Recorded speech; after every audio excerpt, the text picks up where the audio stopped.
Hola, probando, probando. Vamos a ver si ya nuestro asistente hoy... Aparentemente sí, Juan. Aparentemente sí. Este, que no se nos quede dormido. ¿Has visto las últimas clases, Juan? Que se han subido. ¿No? Bueno, primero que nada, buenas tardes. ¿Cómo está usted, mi estimado amigo? Caramba, hoy con baja asistencia aquí en nuestra actividad, pero bueno, es entendible porque con el tema de las lluvias y la gripe, nuestras compañeras están atentas, pues. Bueno, para continuar con nuestra materia del derecho romano, en la planificación que tiene nuestra universidad, por allá, más o menos antes de finalizar nuestras clases, se nos exige que aparte de los hilos de investigación, de las tareas y de las actividades que están planificadas, presentemos un proyecto o un trabajo de investigación, ¿okay? Un trabajo de la materia. ¿Qué vamos a ver hoy?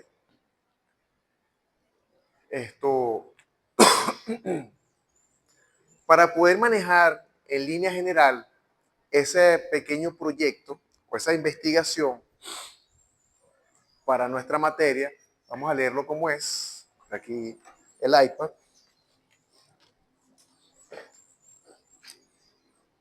Profesor, usted anda con ese bolso, anda bastante equipado. Claro, profe. Ok. Según la universidad, nuestro plan de evaluación consta de lo siguiente. Tenemos que presentar 3 hilos de 20 puntos cada uno, que son 60 puntos. Después, 3 tareas de 40 puntos, y ustedes llevan como 2 o 3, que llevan varias ya. De 40 puntos son 120 puntos. 2 exámenes, uno de 120 y uno de 200 puntos, que esos están programados por la universidad, que después los cargamos por ahí. Un proyecto escrito que tiene un valor de 250 puntos y la defensa del proyecto que tiene un valor de 200 puntos. Total, son 1000 puntos. Según la planificación de la universidad, ese proyecto debe presentarse para acá, y como no lo vamos a dar para última hora, sino que ya tenemos algunas bases de nuestra materia, por eso es la importancia de ir planificando, pero ese proyecto lo vamos a hacer como si fuera un trabajo especial de grado. Obviamente el profesor los va a asistir a todos ustedes, vamos a trabajar metodológicamente y lo vamos a desarrollar por el grupo de WhatsApp. ¿Okay? Yo les voy a dar las instrucciones, eso lo vamos a hacer. Lo importante de esto es que ya ustedes han esquematizado la Constitución, ¿sí? Ubicaron lo que es la parte de las obligaciones que están en la Constitución, que ya usted lo respondió en el hilo, lo felicito, Juan, de verdad. Usted siempre está al día con la materia. Ahorita nos ponemos al día con las muchachas también, con nuestras compañeras. Y estamos ahorita arrancando la semana número 6. La tarea 1, que ya ustedes la hicieron, que era esquematizar la Constitución, y también se adelantó la tarea 2, que era el Código Civil, o sea, estamos al día con las tareas, era de la semana 3, del 30 de marzo al 5 de abril. Nosotros arrancamos las clases más o menos el 18, por ahí, por esa fecha. ¿Ok? Y la semana que terminó ayer, domingo 19, era la número 5. Ahorita, en la sexta semana que arranca hoy 20 hasta el 26, evalúo referente a la tarea 2, que es lo que ya se adelantó, que era la esquematización del Código Civil. O sea que venimos bien. Y hay que empezar a trabajar entre los días de la semana 7, del 27 al 3 de mayo, el hilo número 2 que está cargado. Igual yo lo voy a revisar. El examen está pautado para la semana del 11 de mayo al 17 de mayo y la tercera tarea está pautada para el 25 de mayo al 31 de mayo.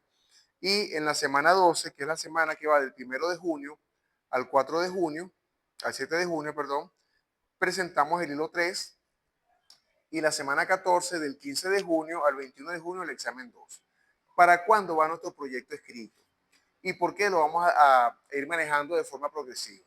¿Qué pasa? Este proyecto escrito está pautado para la semana la semana 16, que va del 29 de junio al 5 de julio. Se debe presentar un proyecto escrito con un valor de 250 puntos que equivale al 25%. Y en la semana 17, que va del 6 de julio al 12 de julio, hay que hacer como la presentación o defensa de ese proyecto. En mi experiencia, y por eso estamos compartiendo el conocimiento, en mi experiencia, yo he sido tutor y he sido jurado de posgrado y de maestría con tesis de la especialidad mía, que es procesal tributario. Como nosotros estamos ahorita en pregrado, ¿cuál es el plan del profesor? Que comencemos a tener las nociones generales de lo que es la famosa epistemología o del conocimiento o la teoría del conocimiento. ¿Ok? Obviamente, esto es mucha información para que la veamos una semana antes y empezar a trabajar lo que es un proyecto escrito. ¿Cuál es la idea de esta clase? Por lo menos hoy, que conozcamos la estructura que lleva un proyecto, pues, la estructura general que lleva un proyecto escrito. ¿Qué sucede? A nivel de la práctica hay unas normas generales para la validación del conocimiento. En nuestro caso, lo vamos a trabajar asistido con inteligencia artificial. ¿Por qué? Porque estamos en tiempos modernos y es importante que por lo menos nos apoyemos con esa herramienta tecnológica. De hecho, el año pasado se aprobó ya en primera discusión una ley que es la ley de inteligencia artificial y entre sus artículos se establece que la inteligencia artificial es de orden público. Es decir, es una política de Estado que busca automatizar los procesos y que las personas ya se vinculen con esas herramientas. También ya Ciencia y Tecnología emitió como un código o un instructivo del uso ético de la inteligencia artificial. ¿Ok? Entonces, en mi práctica he pasado por situaciones que algunas universidades y algunas autoridades estaban en contra de lo que yo vengo desarrollando con inteligencia artificial. Yo creé una plataforma que se llama Atenas y Atenas tiene la capacidad de redactar todo esto. Él lo redacta, ¿sí? Es una solución que yo busqué precisamente porque cuando las personas hacen un trabajo, un posgrado, una maestría, por reglamentos universitarios, la OXU y las universidades establecen que ese trabajo especial o ese proyecto son 3 créditos. ¿Ok? Entonces, ¿qué pasa en la vida real, Juan? Las personas estudian sus posgrados, sus maestrías, sus doctorados y sus postdoctorados y cursan toda la escolaridad. O sea, vienen a clase, trabajan perfecto. Pero lo más complejo que es pensar, que es entender esto, que no se explica bien en los posgrados o a esos niveles, entonces las personas pasan un fenómeno que se llama TMT. ¿Te has escuchado eso? Todo menos tesis. Es decir, vine a clase, participé, hice las investigaciones, estuve con los compañeros, cursé los 3 semestres, los 4 semestres, hice la maestría, hice el doctorado, hice el postdoctorado, pero me están diciendo ahorita, por un requisito académico, que yo valide mi conocimiento pasándolo por un método científico para saber si lo que usted sabe lo sabe. ¿Ok? Entonces resulta que este es un proceso que si las personas no llevan algunas nociones de teoría del conocimiento o de metodología de investigación, como no se los explican, aunque sea en forma general, o quizás los expertos son muy técnicos, las personas hacen sus estudios de posgrado, hay unas universidades que lo piden de pregrado, de maestría, de doctorado y postdoctorado, y resulta que nunca se gradúan porque no presentaron ¿qué? El trabajo de investigación. Curiosamente, nuestra universidad, la Universidad José María Vargas, exige o pide que de cada materia los estudiantes presenten un proyecto de estudio. ¿Ok? Entonces, ese proyecto escrito o de estudio, obviamente, está referido a estas bases de epistemología o lo que se conoce como teoría del conocimiento. ¿Qué vamos a hacer nosotros, compañeros y Juan y las compañeras? Hoy vamos a ver la estructura general, ¿sí? Porque en un trabajo real, que lo vamos a hacer nosotros, nuestros tres proyectos, el de Bonimar, el de Juan y el de Wilmary, de Senia, yo voy a fungir de tutor de contenido y de tutor metodológico. ¿Para qué, profesor? Para que ustedes logren ver cómo se desarrolla el conocimiento. ¿Por qué el profesor, cuando arrancamos las primeras clases, que hubo un problema con el audio que no salió bien, espero que hoy salga bien, aprendido, él nos pide a nosotros esquematizar constitución? Y en las últimas clases, porque el profesor nos mandó a esquematizar el código civil, ¿verdad, Juan? ¿Qué vimos nosotros básicamente en nuestra materia? Que el derecho romano, que venimos estudiando, que es derecho romano 2, está distribuido en el Código Civil, ¿en cuántos libros? En 3 libros. Recordemos que la clase pasada, ¿qué versa el primer libro? Sobre las personas. ¿Qué viene siendo eso, Juan? Una línea de investigación. El segundo libro versa sobre, revísalo, vamos a revisarlo, para que comencemos a armar nuestro proyecto. Hoy son las ideas generales, ¿ok? El libro segundo creo que habla sobre las obligaciones y los derechos y la transmisión de los derechos, algo así. Ajá. Y el libro tercero, transmitir la propiedad. Por ahí, en el libro tercero está la sucesión, ¿sí? Con testamentos y testamentos, que es parte del temario del derecho romano. ¿Por qué el profesor mandó a esquematizar eso?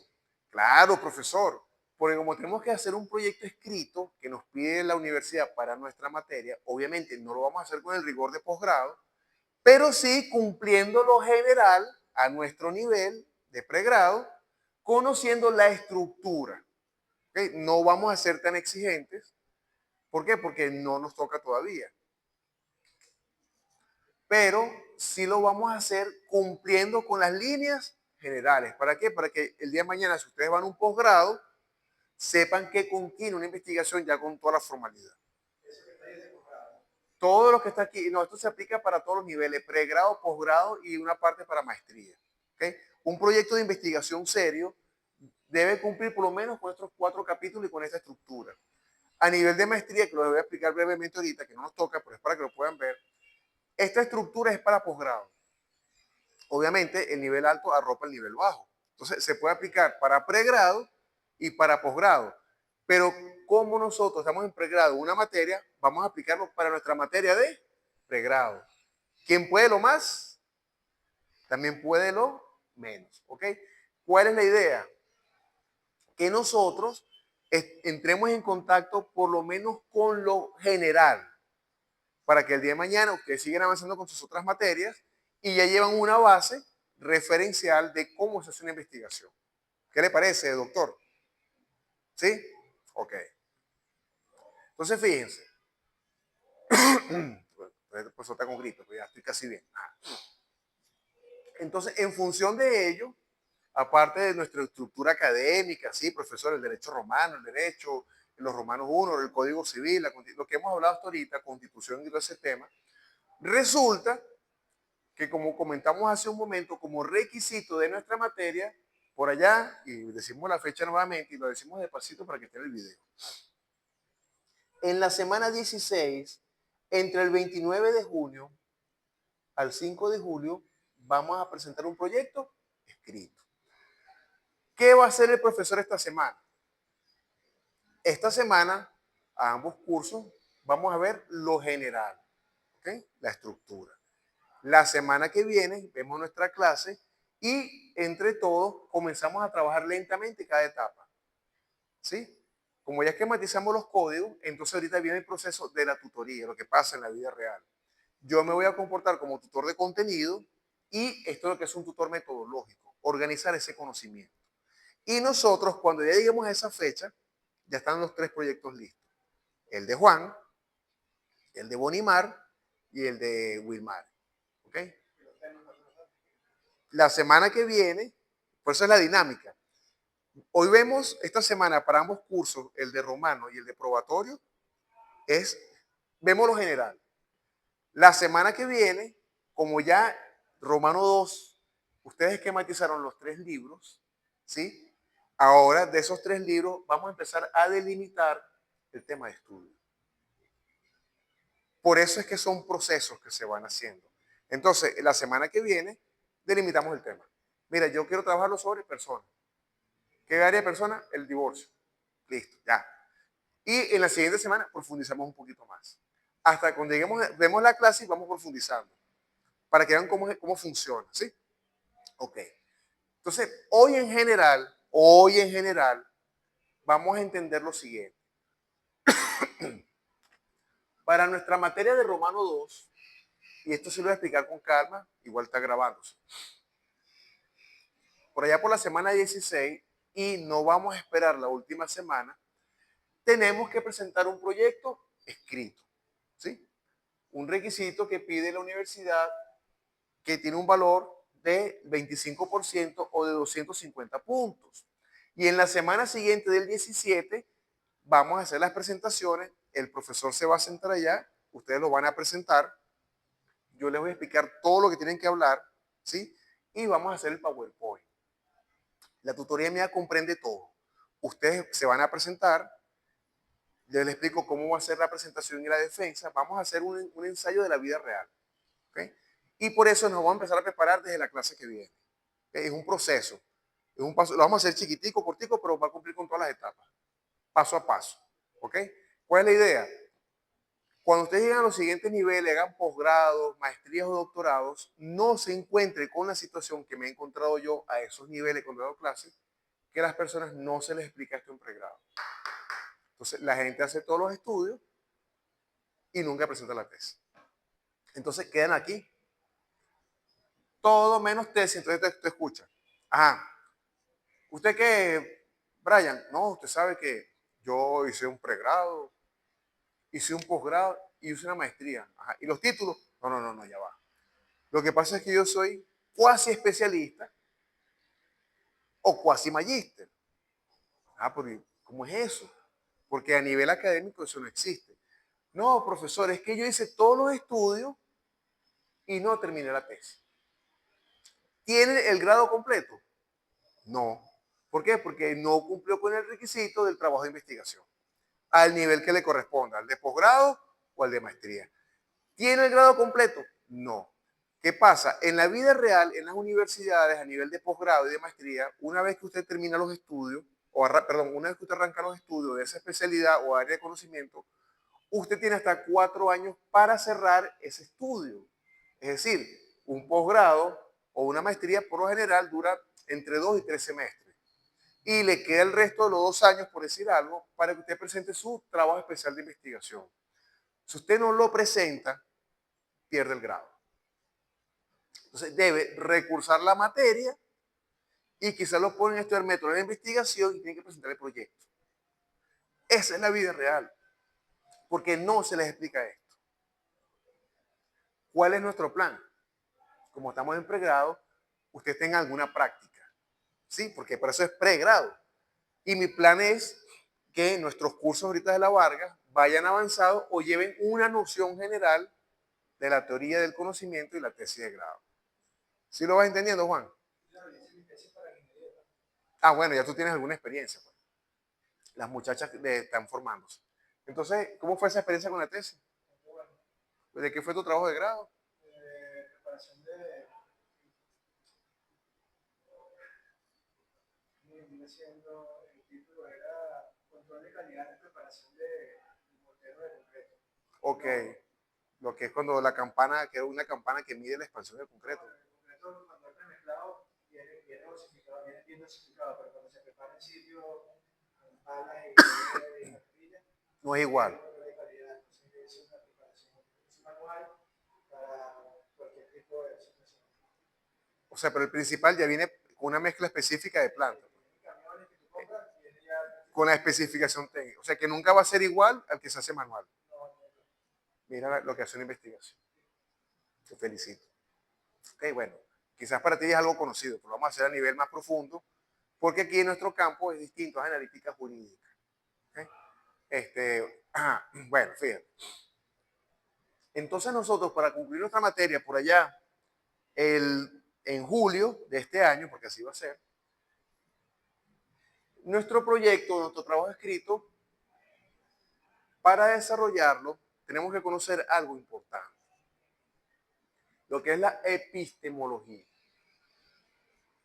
Epistemología, en líneas generales, para entrar en profundidades, es lo que se refiere a cómo una persona sabe lo que sabe. Sin tantas explicaciones, porque eso es un tema largo, pero lo vamos a hacer puntual. ¿Ok? Entonces, epistemología es saber porque una persona cree que sabe lo que sabe, en líneas generales. Esa epistemología se funda en otra área que se llama la teoría del conocimiento. Esa teoría del conocimiento tiene como fin validar por medio de un procedimiento científico que quien lo vuelva a repetir con los mismos parámetros, las mismas estructuras y premisas, debe dar el mismo resultado. ¿Por qué? ¿Pero por qué viene eso, profesor? Ajá. Porque esto busca comprender el significado de las cosas. ¿Sí? Busca comprender el significado de las cosas y validar por qué las personas o cómo las personas saben lo que saben. En su caso, como usted dijo, mira, yo sé que el concreto que está premezclado, usted es ingeniero, está premezclado en la planta, viene con una especificación y el concreto que se hace en la obra in situ, manualmente, no cumple con la especificación, es porque usted pasó por una validación de un conocimiento. ¿Sí?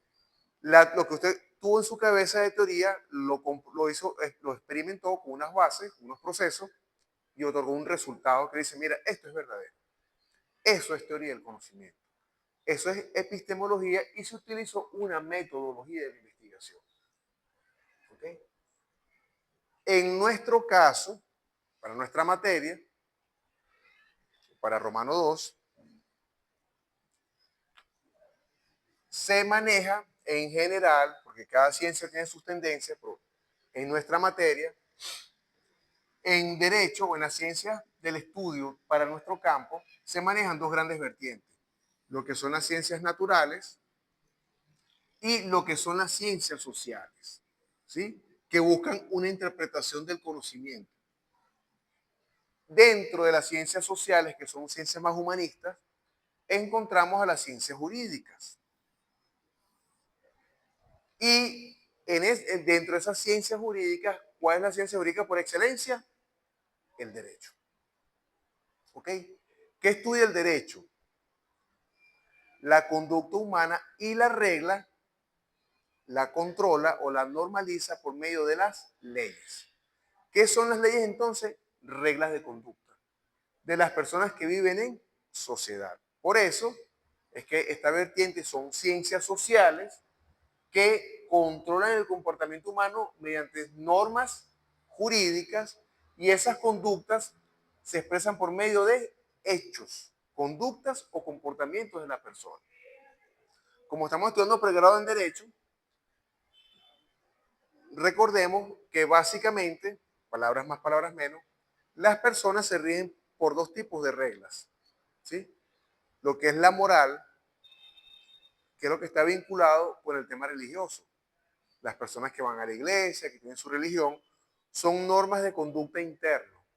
La moral me indica que yo no debo robar, que es deshonesto, que debo ser sincero, no puedo obtener las cosas sin mi esfuerzo, no debo ser desleal, no debo ser mentiroso. Y en ese punto el derecho no interviene porque está dentro de la conducta de la persona. ¿Cuándo interviene el derecho?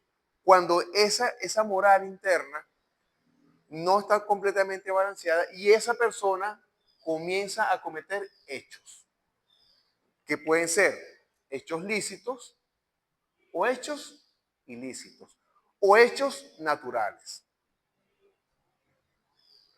No sé por qué se para. Ajá. O hechos naturales. ¿Ok? ¿Qué sucede? Que para nosotros validar el conocimiento, las personas aprenden mediante experiencias de esos hechos. Mira, yo sé que si yo robo y ya yo robé, estuve detenido o tengo una privativa de libertad, por decir algo. O si yo me caso, eso implica unos deberes y derechos entre los cónyuges. Entonces, usted tiene unos compromisos que atender o si es pareja o vive en concubinato, tiene unas obligaciones igual. Que si usted no las cumple, y usted al principio dijo que sí le vas a cumplir, pero ya no las cumple, les va a tener que unas consecuencias jurídicas por ese comportamiento antijurídico. ¿Sí? Es una conducta que va en contra de la ley. ¿Ok? Como vemos en el capítulo, en el título preliminar del Código Civil, recuerda que la ley es obligatoria desde su publicación en la Gaceta Oficial. ¿Qué significa eso? Entre otras cosas, que si una ley ya regla conductas por medio de artículos en la Gaceta, usted tiene que cumplirlas. ¿Okay? Es deber de las personas instruirse o buscar un abogado de confianza para que los enseñe con el tema jurídico. Y en caso de que usted no las cumpla, se recuerda que hablamos de la teoría de las obligaciones. Usted se convierte en deudor, ¿sí? Y debe responder por los daños causados al acreedor en virtud de su incumplimiento. Entonces, usted, por ejemplo, se casa o bien concubinato y no le provee lo necesario a su pareja, no cumple con los gastos del hogar, ¿sí? Habiendo un compromiso, ya usted sabe que usted es un deudor que va a tener unas consecuencias jurídicas de algo y va a responder con sus propios bienes. ¿A quién? A la persona afectada, en este caso sería la pareja, que puede ser el esposo o la esposa, el concubino o la concubina, inclusive la unión sentimental, aunque vivan juntos. ¿Por qué? Porque hay un daño emocional en la moral. Ok. Entonces, esa es una forma de aprender por experiencia. ¿Sí? La otra es por el conocimiento empírico, que es el que escuchamos y está fundado en nuestro sistema de creencias desde la infancia. Por ejemplo, por decir algo, es que yo escuchaba decir que lo mejor es casarse. Y entonces yo vengo de un matrimonio, mi mamá se casó con mi papá y yo sé lo que es la Navidad, lo que es el Niño Jesús, yo sé lo que es la Nochebuena porque me llegaba Santa Claus por la chimenea. Es un sistema de creencias. Puede pasar una persona que diga, yo no creo en matrimonio porque yo me casé y eso no me funcionó, el matrimonio es lo peor que hay. Es un sistema de creencias. ¿Qué pasa en ambos casos? Que esa verdad es verdadera, pero solo para esa persona, para más nadie. ¿Ok? Que ahorita viene el tema de acá.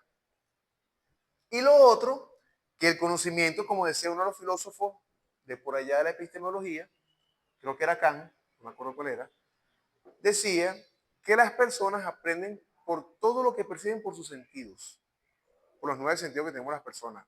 Dice que son 15, pero bueno, función intermedia son 9. Entonces, ¿qué sucede? Que una persona no solamente aprende por su sistema de experiencia ni por sus creencias, sino por todo lo que percibe por sus sentidos. Se hace frío, se hace calor, una emoción interna, una depresión, una ansiedad, un estado de felicidad, son emociones que se pueden producir en parte por experiencia, por sistema de creencia o por sentido. Entonces, por ejemplo, hoy nuestras compañeras o el profesor la semana pasada no asiste a clase porque obviamente estamos con el tema de la lluvia, el cambio climático, nos da gripe. ¿Qué nos indica nuestro sentido? Que no estamos en las mejores condiciones. Conclusión, hay que estar en casa de reposo, evitar mojarse y tomar medicamentos para reponernos. Es instintivo.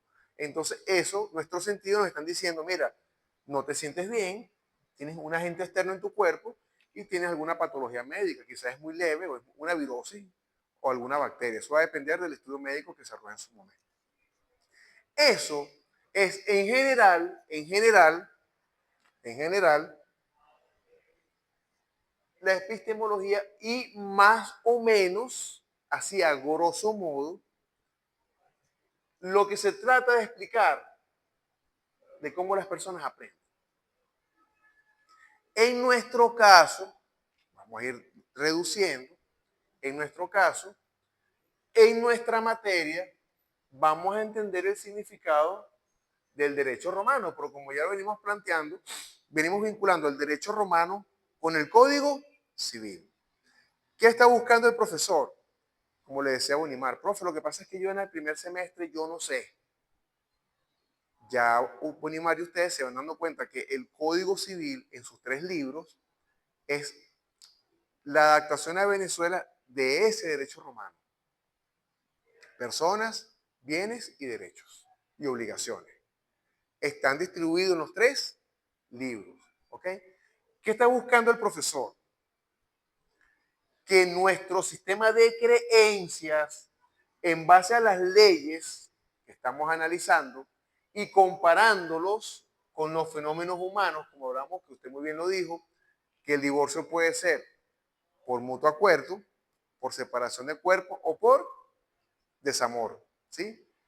Usted ya logra entender que esos fenómenos humanos en el campo del matrimonio o de la unión sentimental, según el Código Civil y lo que ha indicado el Tribunal Supremo de Justicia, ese vínculo se puede disolver por 3 causales, que después específicamente en el Código Civil y el procedimiento que está en el Código de Procedimiento Civil es el que se va a ejecutar en los tribunales para que ese vínculo jurídico desaparezca. Entonces, ese vínculo jurídico ¿cómo se entiende en función de la clase pasada?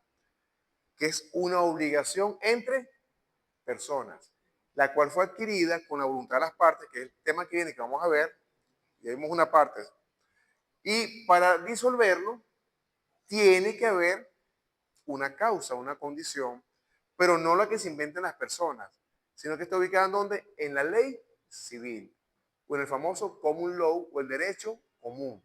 Como hablamos en este momento, está integrado por el Código Civil y por el Código de Comercio. ¿Sí? Ok. ¿Qué pasa? Esos fenómenos se van a explicar con unas filosofías que fundan el conocimiento. ¿Con qué finalidad, profe?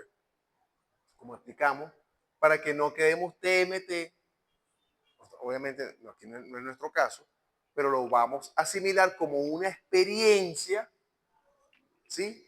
De nuestro conocimiento empírico que estamos trabajando en Derecho Romano 2, con los 3 libros del Código Civil, unidos para deducir cómo el derecho romano se integra o tiene las instituciones legisladas en los artículos del Código Civil. ¿Sí? Entonces, ¿qué sucede? Ese proceso de aprendizaje lleva su tiempo. Para validar que Bonimar, que Wilmari o que Juan dominan la materia, en el transcurso de las clases que vienen, ya como cargamos una parte del disco duro que era esquematizar la constitución y las leyes, ahora vamos a empezar a trabajar, damos nuestra clase y avanzamos en paralelo con el trabajo escrito. ¿Sí? ¿Con qué intención? Como se puso allí, ver cómo las instituciones del derecho romano son las bases de nuestro código civil. ¿Y qué vamos a hacer de esas 2 situaciones? Vamos a crear un tema de investigación para nuestra clase y nuestro trabajo escrito de la fusión de lo clásico del derecho romano con las instituciones del Código Civil del año 1980. ¿Se va entendiendo, Juan? Ok. Entonces, fíjate, comprendida esta parte, en general, para no hacer una explicación muy excesiva, porque nuestra materia es Derecho Romano 2, en general, porque esto es muy general,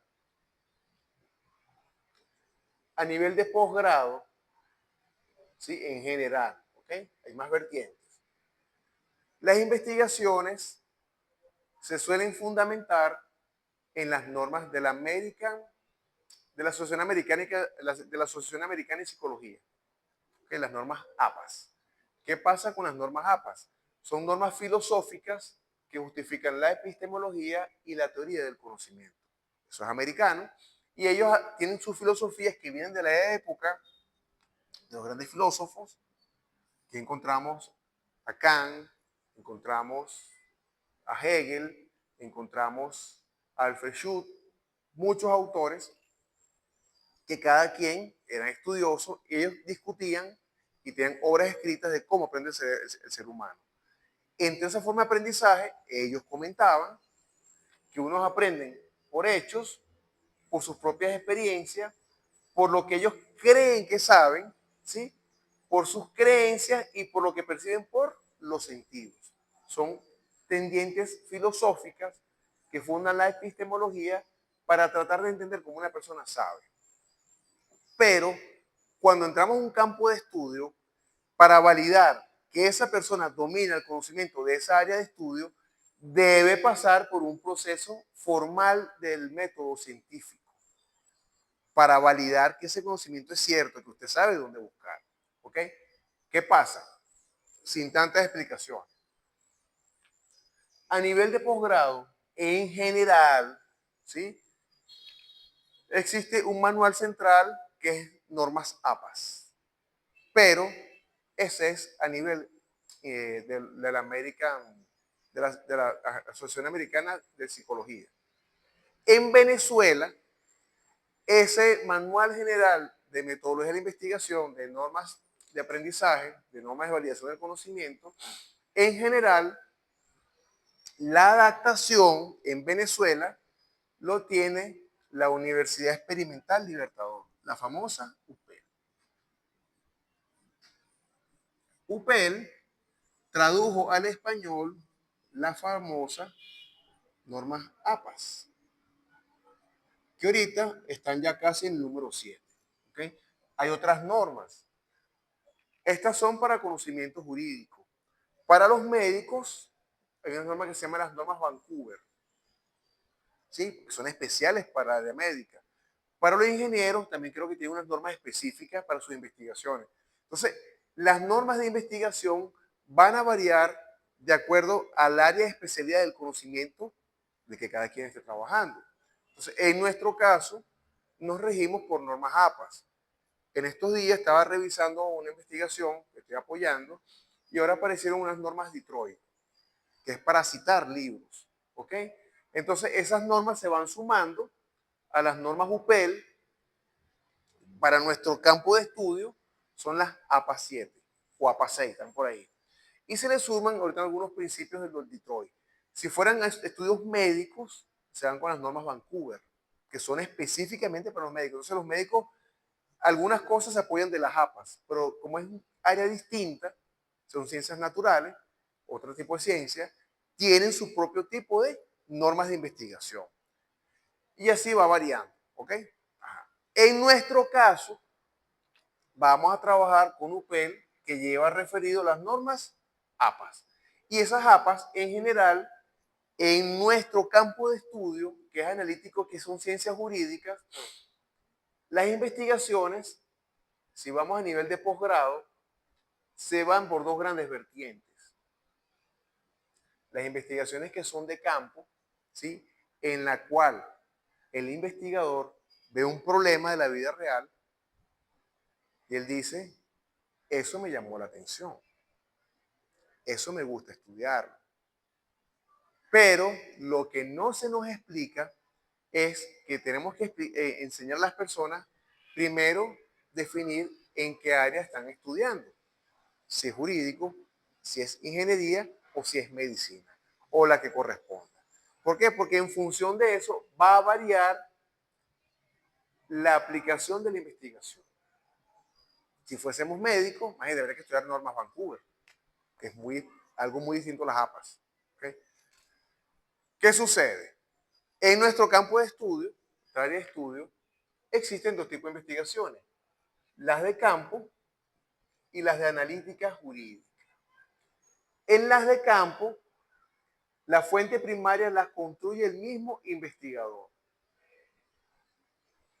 ¿Cómo las construye él? Él ve una situación, le llama la atención y las normas de metodología le van indicando, usted debe obtener la información, usted debe construir sus fuentes primarias. Entonces, él debe ver la situación, pero, viene el tema. En las normas de campo, en las investigaciones de campo, como está investigando hechos, ¿sí? Conductas humanas, porque estamos en ciencias sociales, él tiene que crear sus propios datos primarios. Es decir, es una investigación en la cual la persona que la va a desarrollar tiene que manejar ciertos instrumentos y ciertas técnicas para construir sus fuentes de información. ¿Qué sucede? Este tipo de investigaciones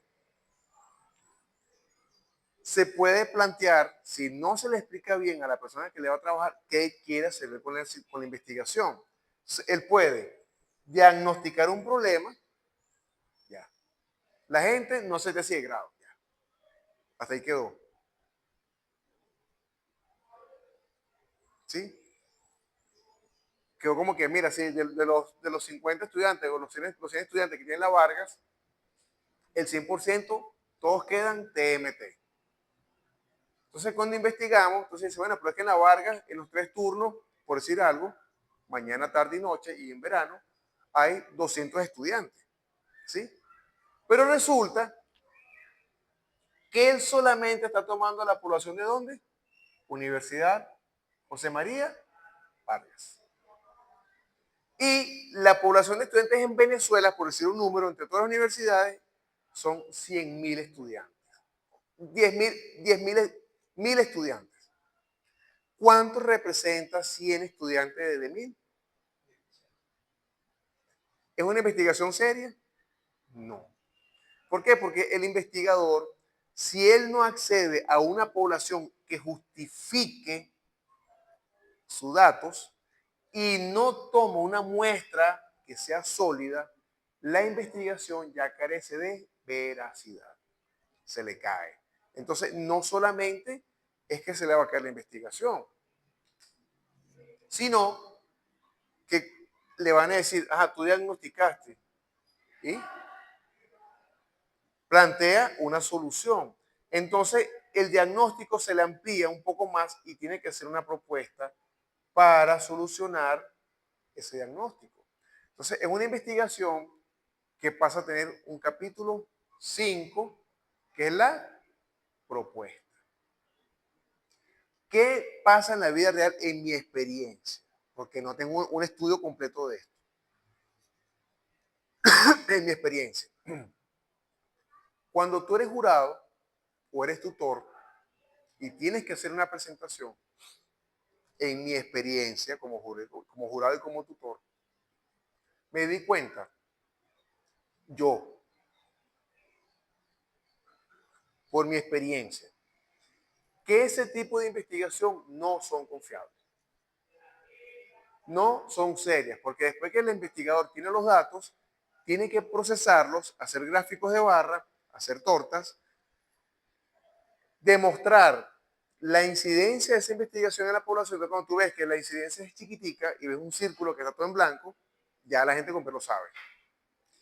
Apartando eso, que no es sustentable, al momento de la presentación, ante el jurado y ante el público, regularmente te pueden dar un lapso de tiempo entre 25, 30 o máximo 35 minutos. ¿Por qué? Porque hay unas normas para la presentación. Entonces, cuando la persona ya pasa por todos los capítulos y va a contar cómo hizo el instrumento y cómo obtuvo la respuesta y cómo analizó cada dato de lo que obtuvo, no, ya se han consumido los 35 minutos y ni siquiera ha llegado a hablar de la propuesta. Entonces, es una investigación que se extiende en la defensa o en la presentación y eso quita puntos. ¿Por qué? Porque usted no se organizó. Y aparte, si vemos que los gráficos no arrojan una información confiable, entonces el jurado te puede decir no aprobado. ¿Por qué? Porque este tipo de investigaciones, el problema está en dónde, en la fuente. Población, muestra y el instrumento que usted utilizó. Y ese instrumento tiene que validarlo una persona, el tutor, o sea, dependiendo de lo que vayas a trabajar, lleva mucho más dedicación.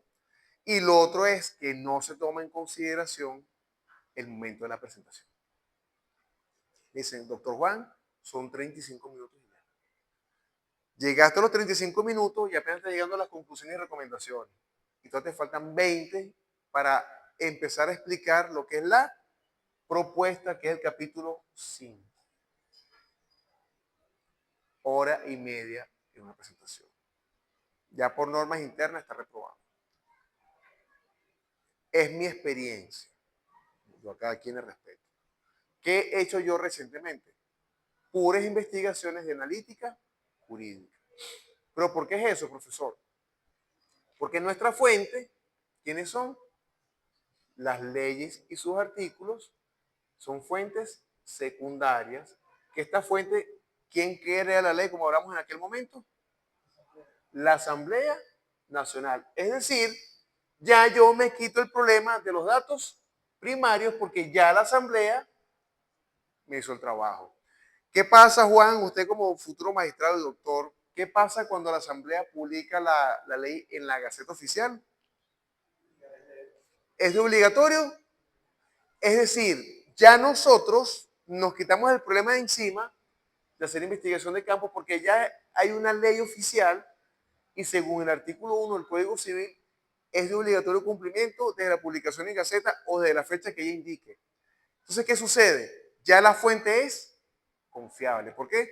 Porque fue hecho con un proceso de la formación de las leyes que está en la Constitución, iniciativa, dos discusiones, sanción, promulgación, revisión por la Sala Constitucional, eh, lo que firma el presidente de la República, que es la promulgación, y después el último paso es la publicación en la Gaceta. O sea, pasó por un proceso de validación, algo que nunca va a pasar todo el trámite o el proceso de investigación de una investigación de campo. Porque no es igual que una persona, aunque tenga los mejores tutores de contenido y metodología, nunca va a ser igual que un proceso de formación de las leyes.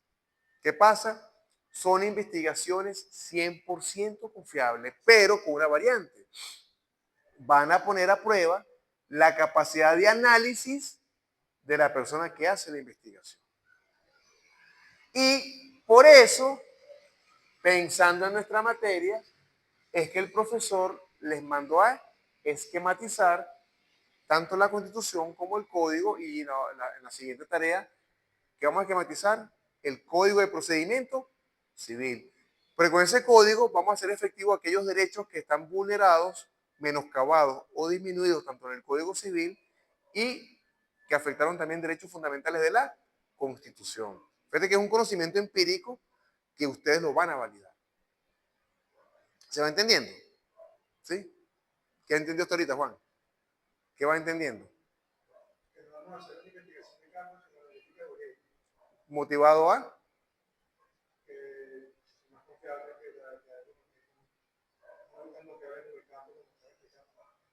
excelente. Ok. Entonces, este tipo de investigación jurídica, ella se desarrolla en base a objetivos. Que esos objetivos son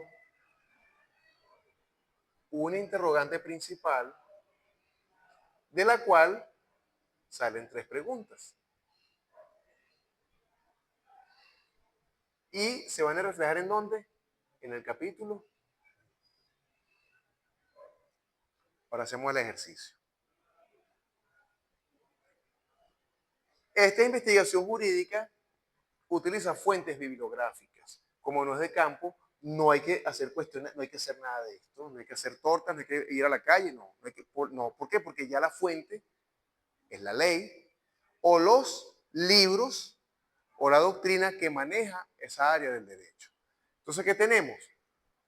Nuestras bases son las leyes, los libros y complementariamente puede ser la jurisprudencia, que es el caso que usted plantea de el divorcio por desafecto. ¿Sí lo vas copiando?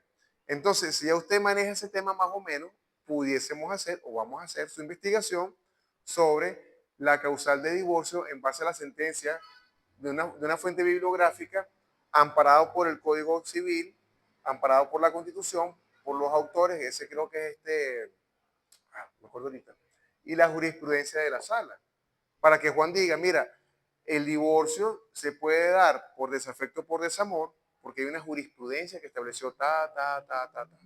Ese conocimiento empírico que usted leyó lo vamos a validar y lo vamos a convertir en un trabajo especial de acá, o de un tema que usted quiera escoger. ¿Se va entendiendo, verdad? Ok. Fíjate. Si fuese maestría, en maestría no se trabaja por objetivos. No. En maestría es distinto. ¿Por qué? Porque en objetivos yo busco resolver una pregunta que yo me hago y tres preguntas que nacen de la primera. Por ejemplo, mira, tú sabes que yo no me casé, pero vivo en una unión estable de hecho y la tenemos registrada. Entonces resulta que yo tengo problemas con la pareja y decidimos separarnos. Doctor Juan, ¿usted qué sugiere que hagamos ahí? ¿Cómo disolvemos ese vínculo concubinato a pesar de que no estamos casados?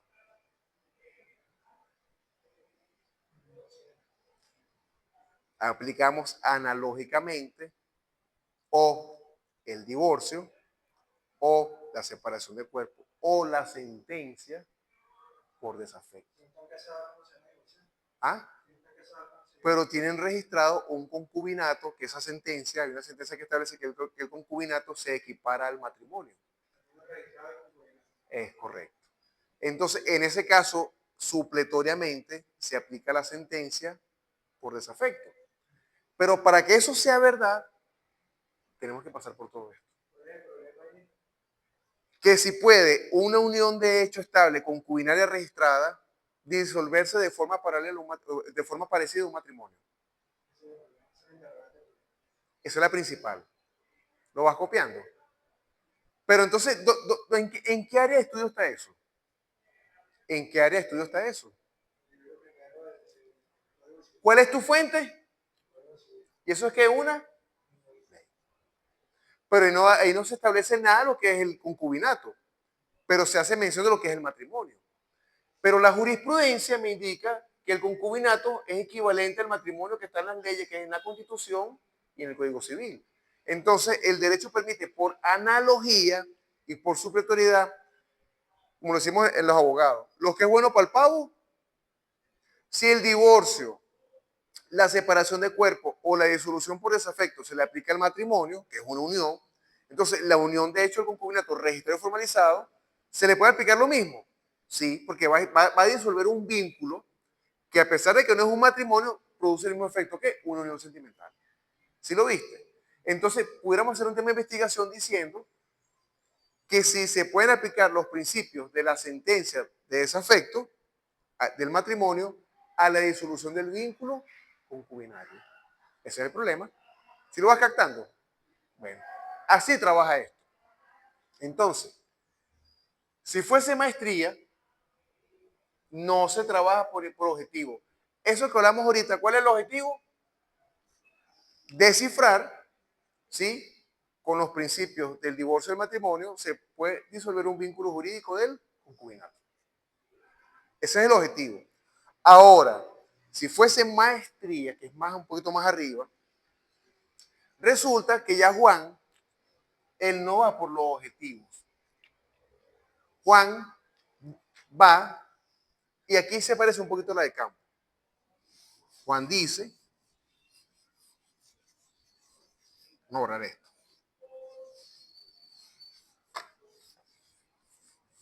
Juan dice, ok, nos ubicamos, Juan. A nivel de nuestro nivel y posgrado, ¿mi objetivo cuál es?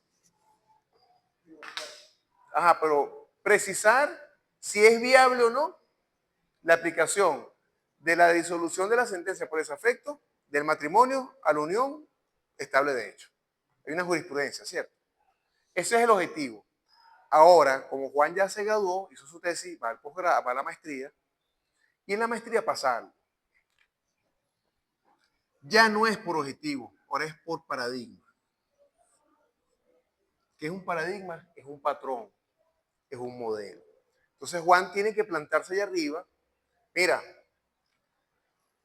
yo voy a hacer un estudio numérico de a cuántas sentencias, de a cuántas uniones concubinarias se les ha aplicado el principio del divorcio por desafecto. ¿Sí? ¿A cuántos casos? ¿Sí? O yo voy a analizar cuáles son las causales para que proceda la aplicación de esos criterios al concubinato, para disolverlo. En ambos casos pasa esto. En función de eso, Juan va a crear una propuesta que puede ser una ley especial de disolución del vínculo concubinario. ¿Ves la diferencia, no? ¿Sí? A nivel de objetivos de posgrado es preciso, es más claro. Mi objetivo es, ¿se aplica o no se aplica? Ahora, si yo quiero ir más profundo, digo, mira, se puede aplicar, pero está faltando. Por eso es que se hacemos un poquito la de campo. No, pero ya va. Yo quiero hacer una ley. Pero ya es un tema más específico. Entonces, tú vienes con tu base de posgrado o de aquí de pregrado. Mira, yo trabajé una tesis en posgrado por objetivos que si es viable aplicar la sentencia por desafecto, por supletoriedad o por analogía o por principios del derecho, se puede aplicar a la unión concubinaria que esté registrada. ¿Ok?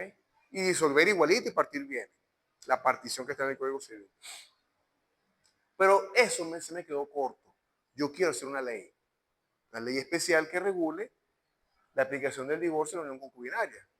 Entonces, hizo la maestría, por ejemplo, en Derecho de Familia o de Personas, por decir algo, hizo la maestría en Derecho Privado de Personas. ¿Sabe que es el puro Código Civil? Libro primero, el divorcio. Y me dice, no, mira, es que yo quiero crear una ley, pero yo quiero saber a cuántas personas se pueden divorciar o se han divorciado por esto para hacer un estudio de factibilidad o observar si se aplica o no se aplica y si se puede aplicar para yo crear una propuesta que cree una ley especial que regule ese vínculo sin tener que ir a demandar. Cambia la investigación de objetivos por paradigmas. Entonces dice Juan, mi paradigma es cualitativo. El que ya conoce esos niveles sabe que algo vas a cuantificar. Mi paradigma es cualitativo. Aquí entramos en un área que se llama fenomenología.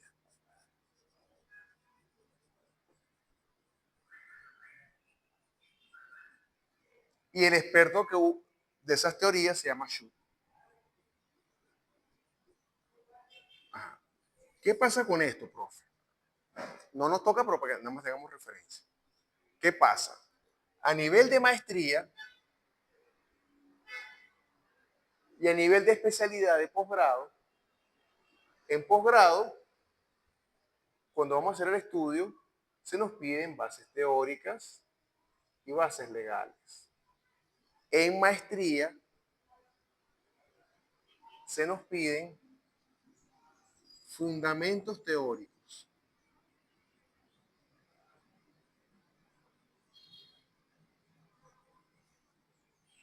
Que son así. Primer fundamento teórico. Un autor con una teoría central que explique el área de estudio de la maestría. Por ejemplo, la maestría versa sobre el derecho de familia. Ah, mira, derecho de familia, pues, por decir algo, está un autor que se llama Milagro Hernández, especialista en derecho de familia. ¿Okay? Tiene doctorado, sí, ella me sirve porque yo no tengo teoría propia. ¿Okay? Entonces me fundo en ella.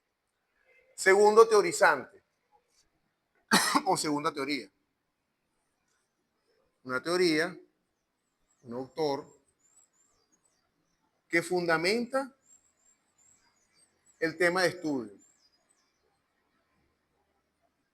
Ah, mira, pero es que en la sentencia del divorcio por desafecto, ese me olvidó el nombre de él, ese es este que escribió los códigos. No me acuerdo ahorita, pero por decir algo, aquí tenemos como experto Antonio Bello Lozano, que él es experto en divorcio. ¿Ok? Entonces tú estás fundando en un autor del derecho de familia, en un autor especialista en el divorcio, y ahorita falta un tercer autor, un autor que permita unir a la teoría del experto del tema más el autor experto de toda la maestría del derecho de familia, ¿sí? Que explique lo que pasa acá, ese fenómeno. Entonces, ese tercer autor por excelencia es Schut, que él explica lo que es el fenómeno social, el comportamiento humano en sociedad. En función de estos tres teorizantes, nace la teoría fundada del autor del trabajo de investigación de maestría. ¿Por qué? Porque usted no puede decir, no, pero ¿qué pasa? Que si se le aplica el divorcio, igualito el... Ah, pero usted se está fundando en quién. No, que no. Usted dice, hay un autor que es Milagros Hernández, que es experta en derecho de familia. Hay un autor experto en el divorcio, ¿sí? Y hay un autor que une filosóficamente ambas teorías, de las cuales yo fundo la mía, porque es un hecho fenomenológico social que el divorcio viene por desafecto y que afecta a la familia. Entonces comienzas a fundarte. Este es tu cuarto teorizante para armar tu propuesta. Tú no puedes crear una propuesta si no tienes tus tres bases teóricas, más tus bases legales y los fundamentos tiene un nombre distinto, teóricos. ¿Ok? Porque una cosa son las teorías fundadas y otra cosa son los fundamentos teóricos, que ellos van a complementar a los que te fundan la teoría. ¿Por qué? Porque tú, en función de estos tres teorizantes, es que se crea tu teoría propia para decidir con propiedad la ley que yo propongo para aplicar el divorcio, la sentencia de disolución del vínculo en materia de concubinato. Tuve como base a un experto que era la doctora Milagros Hernández, Antonio Vío Lozano en el divorcio y Alfred Schut como fundamento filosófico que permite construir un criterio ecléctico. O sea, se deduce de estos tres que sí puedo yo, con una propuesta, resolver ese tema, que aplicar el divorcio por desafecto es totalmente aceptable a la unión estable concubinaria. Es más complejo. Pero como es referencial, no nos toca. ¿Qué nos toca a nosotros, profesor? Aquí. Más o menos se puede entender, ¿no, Juan? O sea, no es nuestro nivel, pero es para que cuando veamos la clase lleven un conocimiento general. ¿Qué nos toca a nosotros, profesor? Bueno, simple. Simplificando.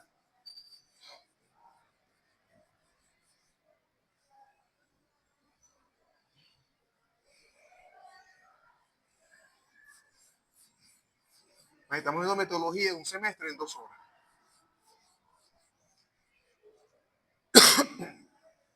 ¿Qué vamos a hacer nosotros?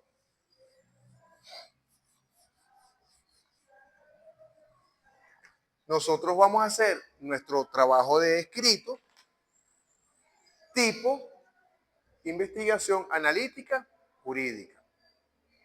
Vamos a trabajar con objetivos, uno principal y tres preguntas que nacen del principal, ¿sí? Y vamos a trabajar como base los libros y las leyes, porque son nuestra fuente principal. ¿Qué va a pasar?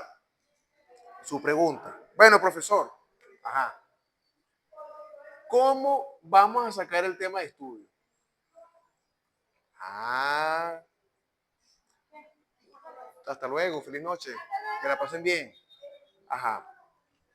En su caso, o en el de Bonimar o el de Wilmar, y cuando vengamos a la siguiente clase, le vamos a preguntar qué le llama a usted la atención del derecho romano y de lo que usted vio en los tres libros del Código Civil.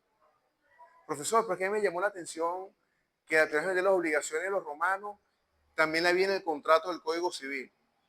Con eso es suficiente. Entonces, la clase que viene, nos enfocamos en esto. Ya, listo. Una pregunta. ¿A ti qué te llama atención, Juan? Mire, profesor, me llama, ¿será que se puede probar el incumplimiento del contrato de obra civil como un causante de daño si no me pagan? Ese es el problema. Listo.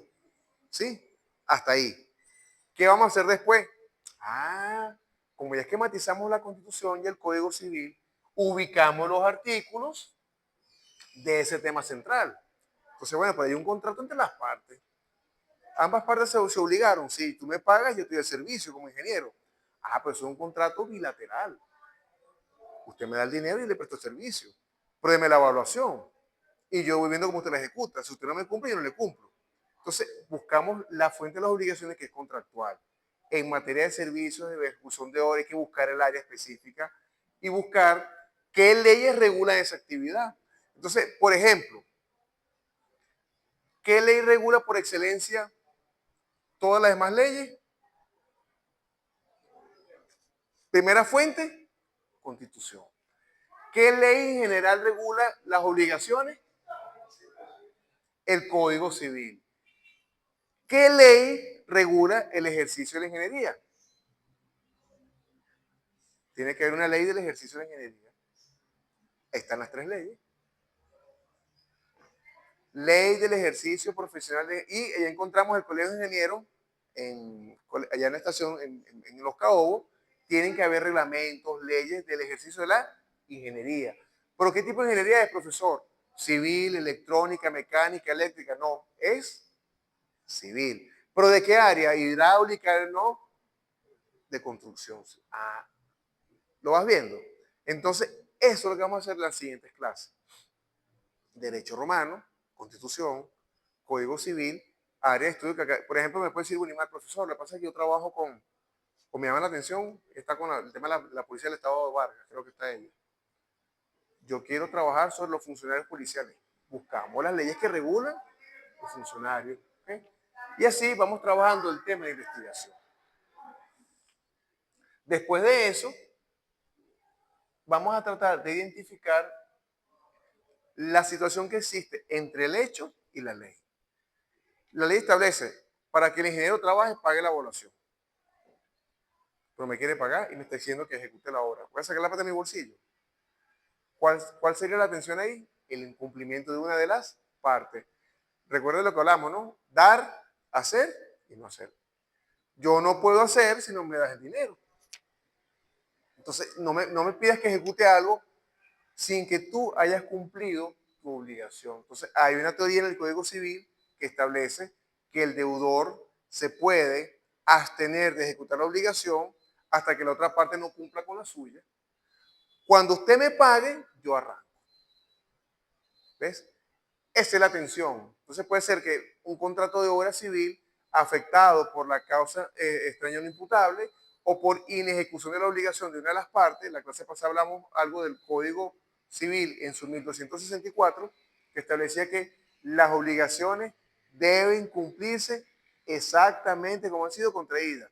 Si llegó Juan con su evaluación de 1.000 bolívares y dice, deberá hacer el pago dentro de los primeros 5 días, y ya pasó un mes, ¿quién está incumpliendo la obligación? El acreedor. Eso es una tensión que hay ahí. ¿Qué hago? Entonces, ¿cuál será la pregunta, Juan? ¿Qué hago si no me paga? Ahí está el problema. Entonces, de esa tensión, una interrogante principal. ¿Qué hago si soy ingeniero o soy médico, o soy profesional? Tengo un contrato de servicios firmado y no me pagan mis honorarios. Esa es la primera pregunta. Entonces, la segunda, las tres preguntas. ¿Cómo me afecta eso a mí? ¿Sí? Profesionalmente. Primera pregunta. ¿Qué efectos produce en mi finanza?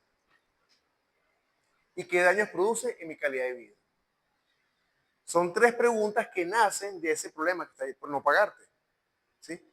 A pesar, esas tres preguntas las convertimos en objetivo general. Analizar jurídicamente los efectos que produce el incumplimiento del pago en una obra de ingeniería civil. Entonces, comienza la taxonomía de Bloom. Analizar, determinar y precisar. Esas preguntas las convertimos, por ejemplo, analizar qué efectos produce o analizar cómo incide en mi calidad de vida la falta de pago de un contrato de obra civil como causa extraña imputarle únicamente a mi deudor o acreedor. Y comenzamos esas tres preguntas. Después, esas tres preguntas se le quitan los verbos y se convierten en la categoría única, ¿sí? Los efectos del no pago en el contrato de obra civil. Eso lo vamos a ver con calma. Y esas tres preguntas se convierten en tres objetivos específicos que a su vez se convierten en tres subcategorías. Esos objetivos se ordenan bajo unos parámetros que los maneja la taxonomía de Bloom. Es el que te va a indicar, como una investigación analítica, qué verbos vas a utilizar en general. Por ejemplo, determinar, describir y precisar. Analizar, interpretar y deducir. Eso lo vamos a ver después más adelante. Recuerda que esta clase es como lo general. ¿Okay? Teniendo en general este estudio previo, que es lo que mucha gente se enreda, los profesores de metodología, obviamente lo cuesta dominar, más si no son abogados, porque ellos manejan un método. ¿Okay?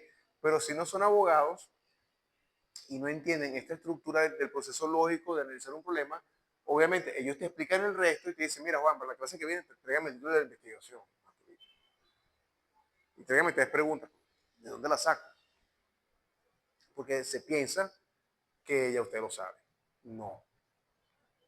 El primer punto es, en mi experiencia, el profesor o los profesores trabajar primero las bases legales, que fue lo que hicimos. ¿Qué esquematizamos? Constitución y Código Civil. Ya usted sabe que tiene tres grandes libros ahí. De esos tres grandes libros, ahora vamos a identificar las instituciones del derecho romano en el Código Civil. ¿Por qué?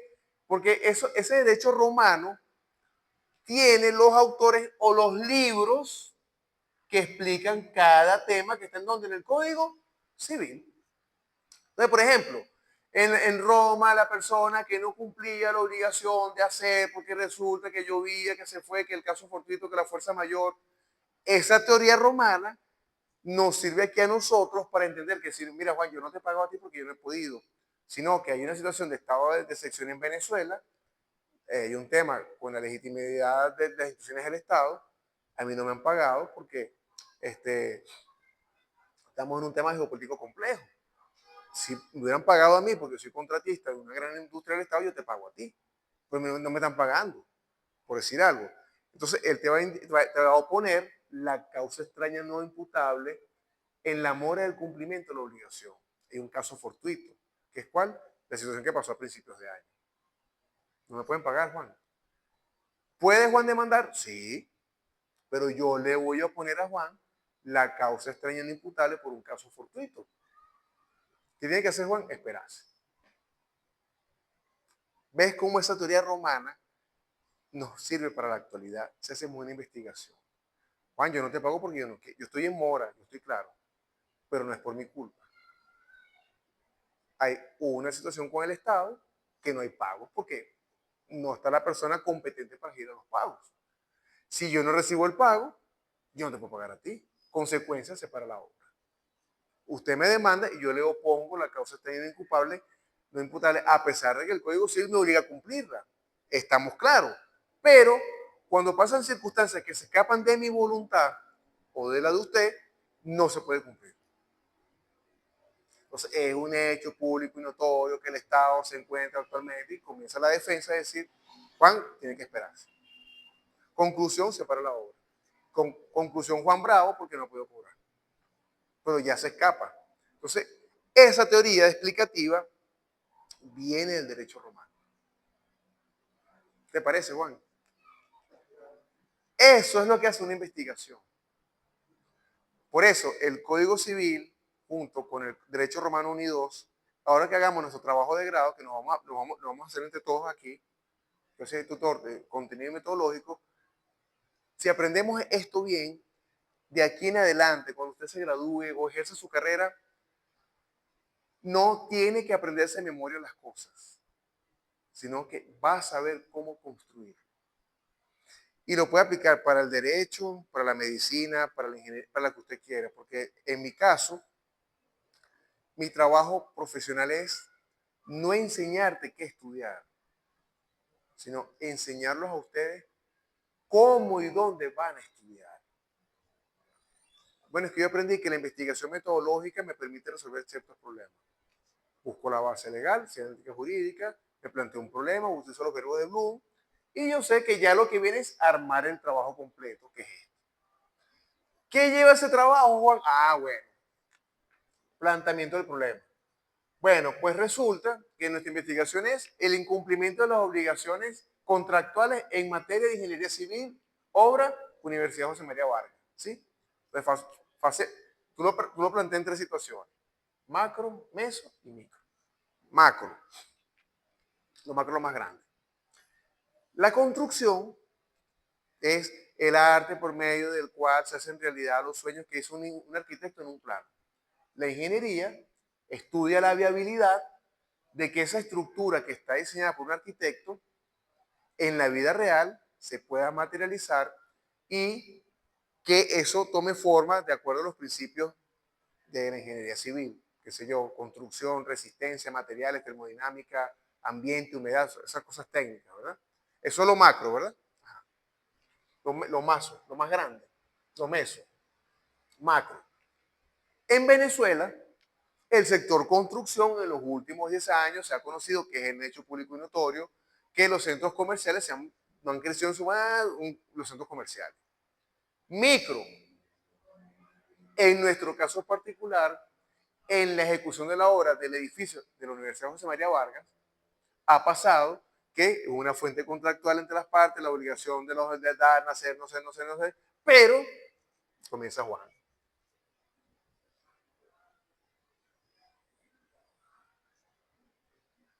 Y las preguntas, ¿no?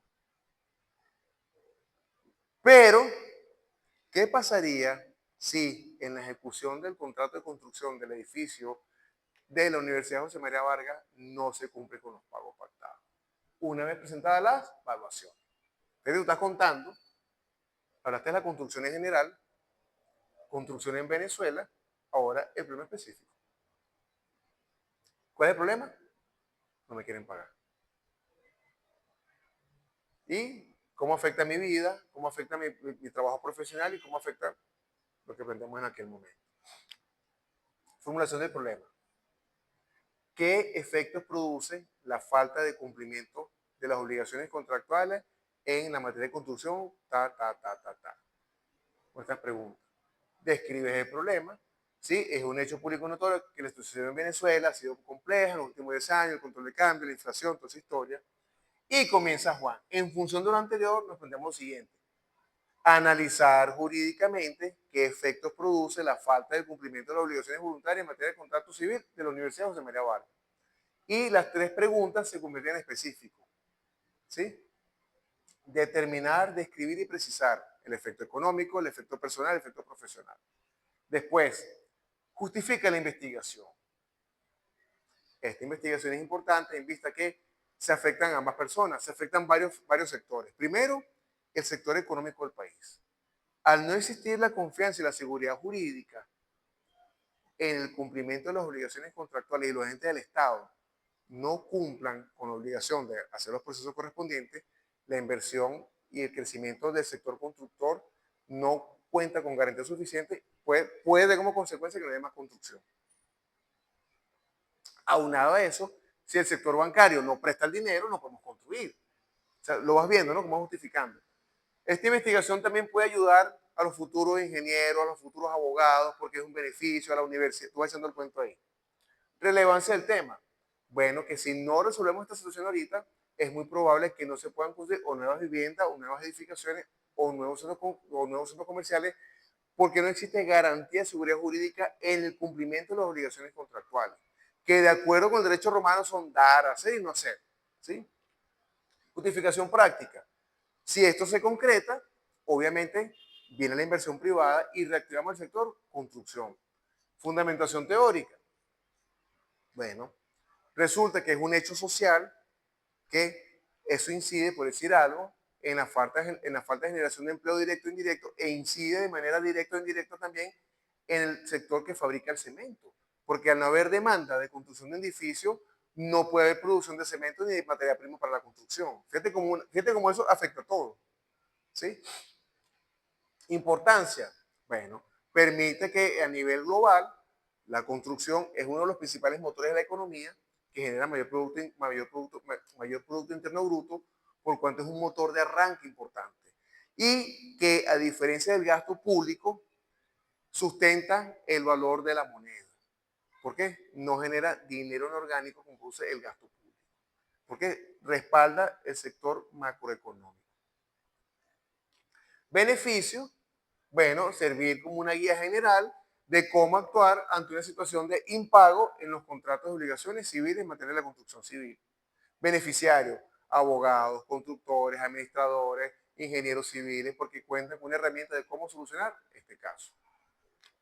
Propósito, resolver el problema y la inserción es, esta investigación se inserta en el área de Derecho Romano 2, el proyecto tal cosa en la teoría general de las obligaciones, libro primero del Código Civil, aunado con la Constitución, la ley de la ingeniería, como requisito para aprobar nuestra materia de Derecho Romano 2. ¿Te parece, Juan? Ya estás graduado. ¿Qué viene ahorita? Bueno, buscamos 5 antecedentes de civil, de obligaciones, que hayan trabajado algo parecido. Las bases teóricas, que es lo siguiente. El enredo. Las bases teóricas siempre las vamos a construir de las interrogantes secundarias. ¿Por qué? De estas, cada pregunta, de cada interrogante, se construyen 3 bases teóricas. Por ejemplo, ¿cómo afecta la falta de pago al ingeniero civil? ¿Sí? Entonces, primera base teórica, pago. La falta de pago es incumplimiento de la obligación, ¿sí? Y especialidad, ingeniería civil. Entonces hay que buscar 3 bases teóricas que expliquen la primera interrogante, 3 bases teóricas que impliquen la segunda interrogante y 3 bases teóricas que expliquen la tercera interrogante. ¿Por qué? Porque estas bases teóricas le van a dar la respuesta y van a permitir entender cuando lleguemos acá los objetivos específicos. Entonces, esto se construye así. Interrogantes con sus bases teóricas para dar respuesta a los objetivos.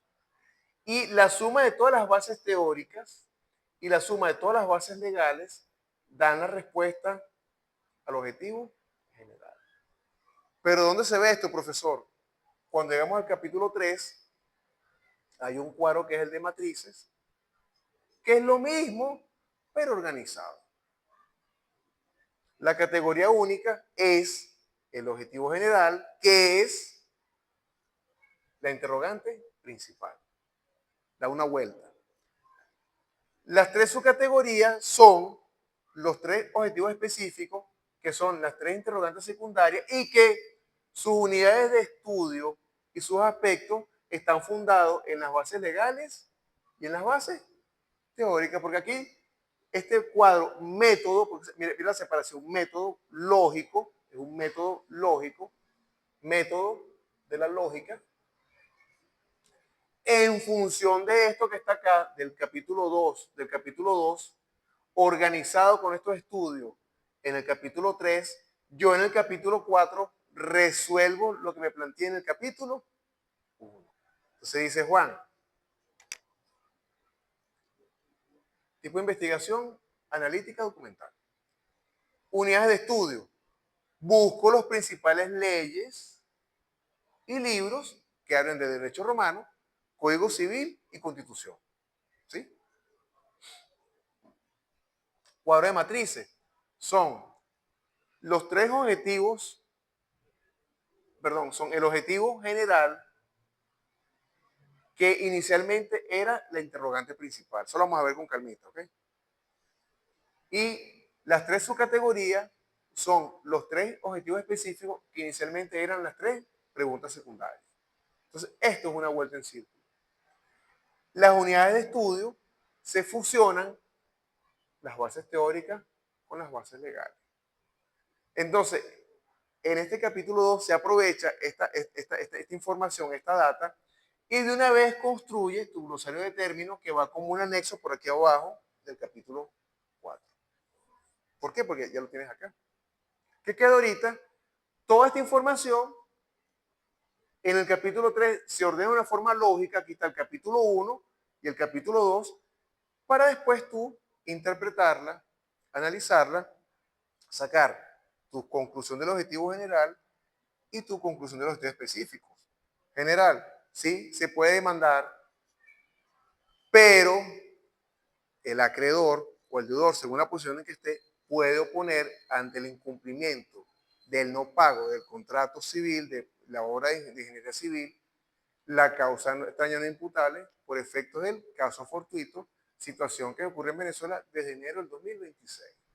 Usted puede demandar, Juan, hágalo, pero tiene una defensa porque no está cumpliendo porque él no quiere. No cumple porque él no le paga. Para responder eso, mira todo lo que hay que hacer. ¿Sí? Entonces, el capítulo 4 que lleva una posición inicial general, que era ese conocimiento empírico. Bueno, yo creo que se puede demandar, o sí se puede demandar, pero el objetivo, o sea, es como que una posición inicial de que tú sabías antes de hacer estudio profundo, ¿sí? O sea, como que una visión general. Después se va analizando y sacas una síntesis conclusiva. Bueno, yo creo que se puede, no se puede demandar, por decir algo. ¿Ok? Se hacen los estudios, se comprende, y después de esta comprensión tú analizas e interpretas, mira, si puede operar el incumplimiento de la obligación de dar y no hacer, la obligación de dar y hacer, pero él se puede seccionar de acuerdo con el derecho romano, la teoría general de él no cumple porque él no quiere. La obligación de cumplir el pago de la obra civil, de ingeniería civil, está afectada por la mora en el cumplimiento de las obligaciones por la teoría de la causa extraña no imputable, lo cual de alguna manera limita el ejercicio del artículo 1264, que las obligaciones deben cumplirse exactamente como han sido contraídas, porque está operando una causa extraña no imputable, lo cual llevó a justificar la mora del deudor. Demande, tiene el derecho, pero se le puede oponer la causa extraña no imputable. Esa afirmación es todo este recorrido. Aquí está la conclusión. Puede demandar por incumplimiento del contrato, pero recuerde que el deudor o el acreedor, según la posición en que estén, puede oponer la causa extraña no imputable al incumplimiento de que la obligación debe cumplirse exactamente como ha sido contraída. Eso lo vamos a ver con calma para llegar acá. Y después pasa igual con las tres preguntas, que son los tres objetivos específicos, que son los tres subindicadores, y después hacer recomendaciones. Recomiendo que tomar en consideración que Venezuela está en una situación geopolítica, que se pueden instar al sector privado a buscar mecanismos alternativos a la solución de conflictos, podemos ir al arbitraje, se recomienda incluir en esos contratos de obra una cláusula de arbitraje para que no acudan a la vía judicial, sino que busquen solucionar los problemas de la manera amistosa, según lo previsto en el artículo 258 de la Constitución, que establece los mecanismos alternativos a la solución de conflictos. ¿Dónde lo buscaste tú? En la Constitución. ¿Se va entendiendo, Juan? No, profe. Tranquilo que lo vamos a hacer con calma.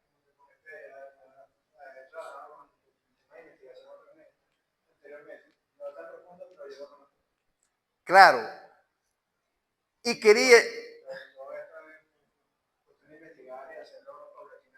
Es que mira, de verdad, Juan, mira, una de las cosas, el grupo es muy bueno, fíjate. Precisamente cuando hablamos hace rato, ya nos vamos, era que yo no voy a esperar la semana antes, vamos a esta clase, no, sino que ahora vamos lentamente. Mira, Bonimar, Wilmari, Juan, vamos a buscar un tema que nos interese. Profesor, tengo esto, tengo tres preguntas y yo los voy a ayudar a cómo lo vamos a estructurar. ¿Ok? No es que ustedes van a hacer todo un solo golpe, no. La idea es que cuando lleguemos allá en julio, ya todo esté hecho. Y eso nos vamos a apoyar con la inteligencia artificial. Yo lo que quería o lo que quiero es que más o menos con esta breve explicación, porque eso lleva más explicaciones, pero no quiero llevar a ese nivel de profundidad porque estamos en pregrado. Pero sí, y eso lo van a ver, ya está grabado para toda la vida, que pudieras entender la profundidad como me dijiste. O sea, por lo menos escucharla. ¿Ok? Porque una cosa es, fíjate tu cara, ¿no? Ajá, profesor, pero ya va.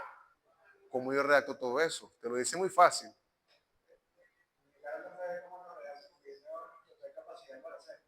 Claro, pero el resto de las muchachas quizás nunca han pasado por eso.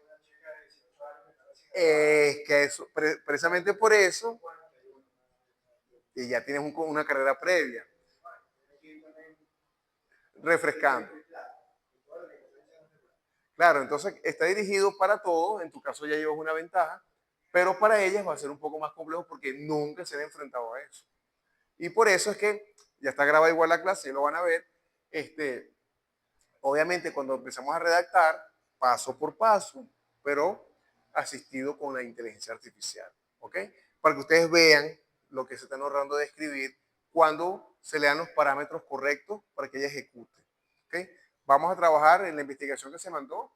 Yo había pedido que trabajaran un prompt más o menos que les dio a interpretar, ¿te recuerdas? En tu caso, más o menos, ¿qué lograste hacer? Ok. Bueno, igual la clase que viene nos ponemos al día con eso.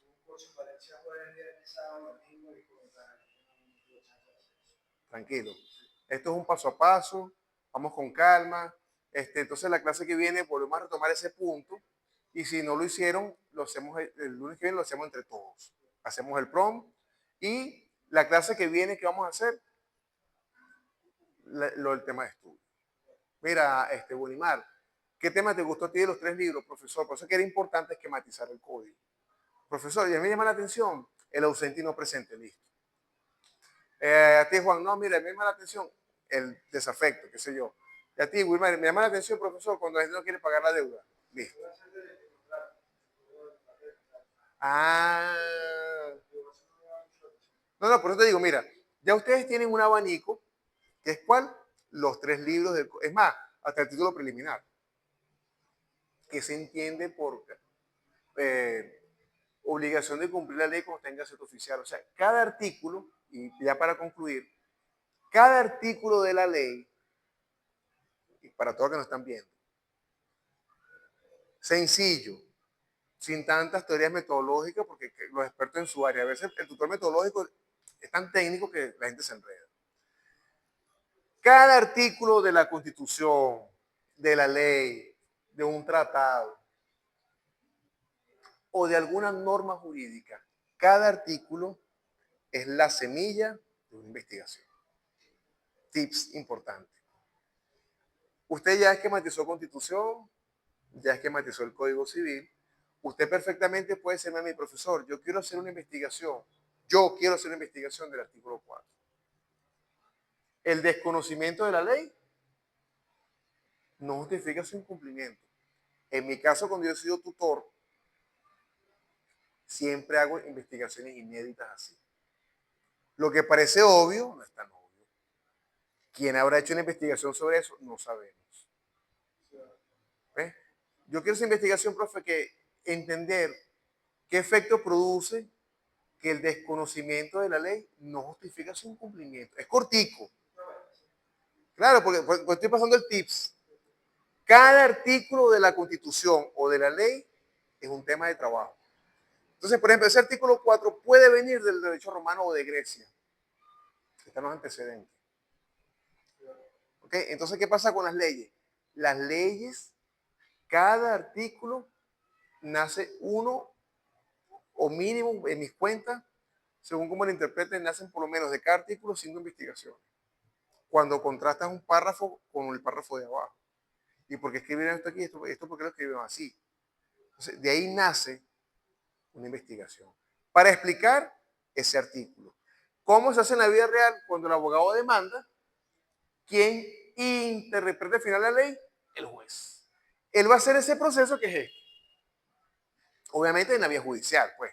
Él va a estudiar derecho probatorio, quien alegue prueba esto, pero él tiene que pasar por un proceso de inferencia deductiva que es más o menos un método de conocimiento que mira, la lista de tal cosa, pero el juez dijo tal cosa, el autor dice, fíjate que la jurisprudencia siempre busca autores, ¿no te has fijado?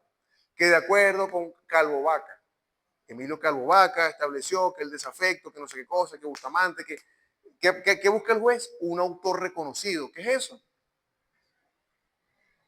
¿Qué cita él? ¿Qué crea después? La jurisprudencia. Él se funda en los libros, en las leyes, en pruebas dicta su decisión, su interpretación, que es vinculante, y crea la jurisprudencia y él pasa por un proceso parecido. ¿Cuál es el problema? Te vas al artículo 340 o el 338 del Código de Procedimiento Civil. ¿Cuál es el problema? El objeto de la demanda. ¿Qué pasa si la gente no cumple cuando la ley ha sido publicada en Gaceta Oficial? Este es el 338 del Código de Procedimiento Civil, el objeto de la demanda, que es el objeto de la investigación. Y ahí comenzamos. ¿Sí? ¿Se entendió? Bueno, nos vemos la clase que viene. Hoy subo el video. ¿Alguna pregunta? Todo bajo control. ¿De quién? Nos vemos pues, Juan. Feliz noche.